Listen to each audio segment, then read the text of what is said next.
quel a été votre rêve quand vous étiez tout petit? Quand j'étais petit, je croyais qu'il pouvait devenir ministre. Hein. Parce que quand je partais à l'école, je croyais que demain je serais ministre ou bien un grand membre du gouvernement. Apparemment, j'ai laissé l'école. Maintenant, je suis déjà sur la moto. Qu'est-ce que vous avez fait laisser l'école? J'ai arrêté l'école en classe de 3e. L'école m'a dépassé. J'ai fait le BPC 3 fois. J'ai raté. Et puis j'ai abandonné. Quand j'abandonne l'école, j'ai commencé à charger à la gare routière. Je suis quitté à la gare routière. Je suis allé à la laverie, laver les voitures. Après la laverie, maintenant, je suis déjà sur la moto. Et dites-nous, est-ce que vous êtes fier de ce que vous faites aujourd'hui comme activité? Ouais, je suis fier puisque il n'y a plus autre chose à faire. Pour le moment, je suis là, je suis fier de ce que je fais, je suis sur la moto. Donc, si les choses vont changer, on va voir. Est-ce qu'il y a possibilité encore de rattraper votre rêve à ce jour? Là, c'est un peu compliqué. Hein? Un peu compliqué. À peu près comme Longa dit que la vie de tout un chacun est classée. Mais ne force pas le destin. Donc, à chacun sa chance. Dites-nous, quand vous étiez jeune, quel était votre rêve? Quand j'étais plus petit, mon rêve était de devenir footballeur professionnel. Ouais. Et aujourd'hui? Aujourd'hui, ce rêve s'est volatilisé parce que il y a généralement un décalage entre la réalité et ce que vous aspirez devenir.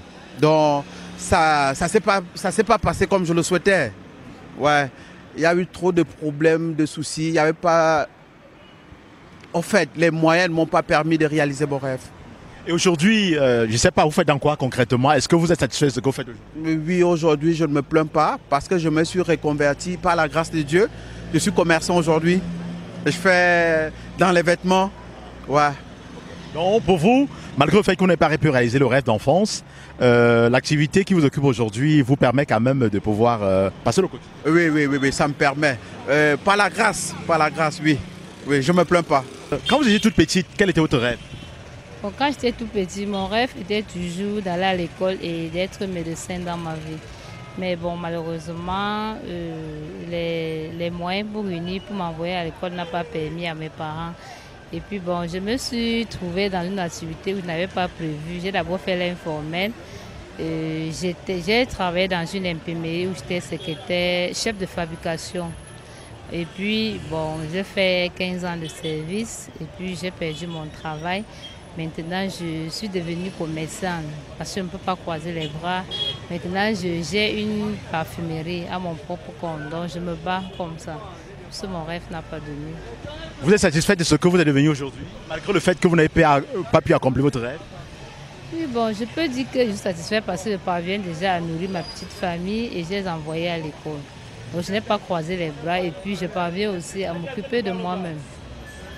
Et est-ce que vous rêvez encore, est-ce que vous avez encore peut-être les moyens ou alors l'âge nécessaire pour poursuivre votre rêve si jamais l'occasion se présentait? Non, je n'ai plus l'âge, mais qu'à cela ne tient, j'ai pu prendre l'un de mes enfants et qui doit pouvoir accomplir mon rêve. Et c'est ce qui est déjà sur le point. J'ai un enfant qui veut faire dans la médecine, c'était mon rêve depuis. Et qu'il est déjà. Étant petit, j'ai toujours rêvé d'être prêtre. Je suis allé jusqu'au monastère, j'étais pèlerin au monastère.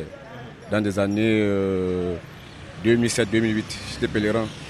Bon, alors, ce qui me fait quitter de là, c'est l'attitude des gens du gouvernement. Je ne sais pas si possible, c'est un non. Voilà, c'est possible, c'est pas possible. Je peux prendre l'exemple comme une Ephraim qui est arrivé étant tué, escorté au monastère. Donc, du coup, étant donné que devant Dieu, il n'y a pas de plus grand, il n'y a pas de plus petit. Devant Dieu, nous sommes équitables, il n'y a pas de plus grand.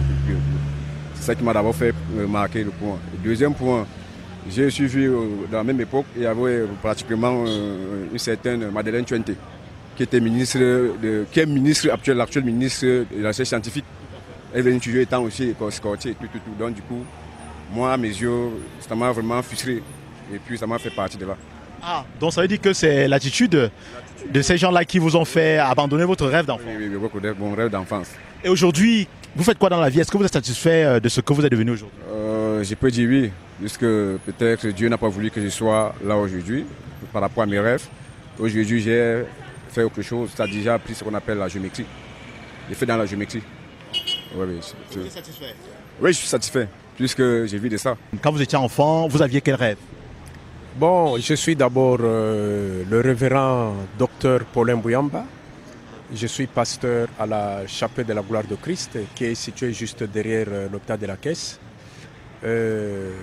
Vous demandez ce qu'était mon rêve. Je crois pour tout jeune, le rêve était de devenir un grand cadre dans ce pays.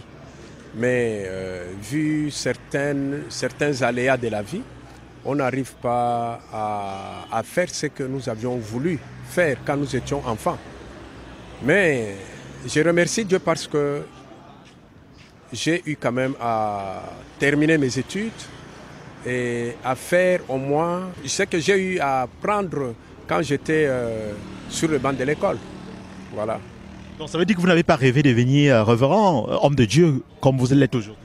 Vous savez, c'est vrai, je n'ai pas rêvé d'être pasteur aujourd'hui. Mais étant donné que je suis né dans une famille qui était d'abord catholique, où les grands-parents nous ont inculqué vraiment les valeurs chrétiennes, et en grandissant, ils m'ont envoyé sur le chemin de l'église. Ça signifie j'ai suivi la catéchèse jusqu'à ce que j'ai pris ma première communion, tout ça. J'ai été servant de messe et vu ce chemin-là, plus tard, je suis devenu ce que je suis aujourd'hui parce que j'ai aimé servir Dieu, mais pas d'être pasteur, mais de servir Dieu, mais tout en étant dans une profession, comme je l'ai fait. Aujourd'hui, moi, je suis dans l'enseignement, surveillant général, professeur de français, ainsi de suite. Bon, mais je préfère être dans les deux sociétés. Société professionnelle et société religieuse. Est-ce que vous avez des regrets du fait de n'avoir pas véritablement réalisé votre rêve d'enfant? C'est vrai que vous êtes satisfait par ce que vous êtes devenu aujourd'hui, mais est-ce qu'il y a quelques petits regrets?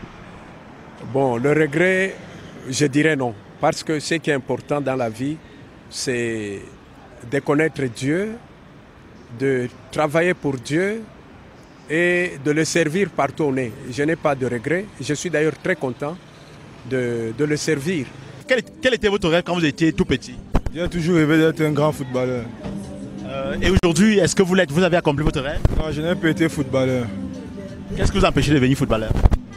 Bon, il y a les conditions, les contextes et plusieurs paramètres qui n'ont pas suivi. Être footballeur, ça nécessite beaucoup de sacrifices, ça nécessite beaucoup d'engagement et du coup, aujourd'hui, ça n'a pas été réalisable. Mes parents, il y a le contexte des parents, il y a le contexte des amis, il y a le contexte familial, il y a plusieurs choses. Donc du coup, je n'ai pas pu être footballeur pour plusieurs raisons. Permettez-moi, quand vous dites les paramètres, vous parlez de quoi concrètement? Lorsque vous naissiez, vos parents, en Afrique, généralement, les parents ont un rêve pour leurs enfants. Et maintenant, vous grandissez, vos parents ont des lignées pour vous. Vous avez votre lignée. Les parents mettent tout en œuvre pour que vous allez dans une direction. Maintenant, vous avez votre direction. Lorsque cela ne coïncide pas, vous ne pouvez pas réaliser facilement ce que vous voulez réaliser. Ça a été le cas avec moi. Moi, j'ai voulu être footballeur, mon papa voulait que je sois un administrateur civil, comme lui, bien sûr. Et finalement, aujourd'hui, vous êtes devenu administrateur civil tel que l'avait souhaité le père? Administrateur civil, je suis un responsable commercial aujourd'hui. Qu'est-ce qui n'a pas marché? Je ne me plains pas. Moi, je n'ai pas voulu faire ce qu'il voulait. Moi, j'ai eu aussi ma direction. Après le football, il y a le plan A, il y a le plan B. Maintenant, je suis dans le commerce international et je suis content de moi aujourd'hui. Bonsoir, messieurs. Bonsoir. Oui, dites-nous, quand vous étiez tout petit, quel était votre rêve? C'était jouer au football international, grand footballeur.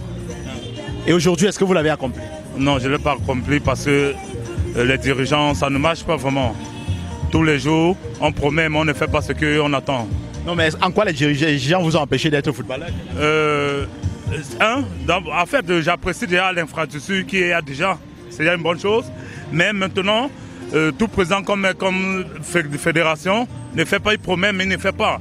Les centres de formation, on n'a pas, les clubs et Les salaires des joueurs, il n'y a pas. C'est tout ça, ça tue le pays. Mais est-ce que vous avez quand même entamé le début de votre réel rêve? Ça veut dire que j'imagine que vous êtes déjà footballeur, vous êtes quand même déjà au moins footballeur national.